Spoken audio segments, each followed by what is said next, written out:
Condition ఏముందో condition బట్టి మాట్లాడతా. కట్టిన ఇంటికి తీసుకుపోండి, ఇవన్నీ ముట్టను కూడా ముట్టనండి, గచ్చు కూర్చుంటా. అంటే ఒకటి వాళ్ళకి ఏం సమస్య ఉందో అది మాత్రం మనం చెప్పి రావాలి. కానీ ఇల్లు మొత్తం పీకి పందిరేసేటట్టు చెప్తే నీ అమ్మ ఇది అమ్మా ఖరాబ్ ఎందుకు, ఈ ఇల్లే వద్దు అమ్మేసుకుంటా అంటాడు ఆయన. అవన్నీ తలకాయ నొప్పులు పెట్టుకో. మంచం స్టార్ట్ చేస్తాం. ఫాల్ సీలింగ్ దీనికి చేసుకో కంపల్సరీ, ఎందుకంటే బీమ్ కింద డైరెక్ట్ పడుకోవద్దు.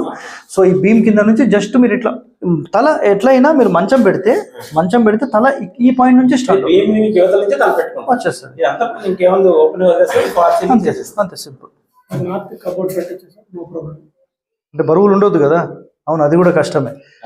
లేదా అసలు ఇటు బరువులే ఉండొద్దు. ఈ గోడ మొత్తం పగలు కొట్టేసేయండి, ఈ గోడ మొత్తం తీసేయండి. ఇక్కడ పడదా అక్కడ పడదా, ఎందుకంటే ఉత్తరంలో తూర్పులో బరువులు పెట్టొద్దు. ఎప్పుడు తూర్పు ఉత్తరాలు బరువులు పెట్టొద్దు. ఇది కర్టన్ వేసేసుకోండి మొత్తం.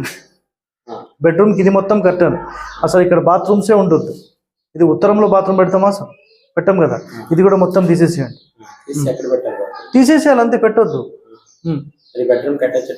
రాదు.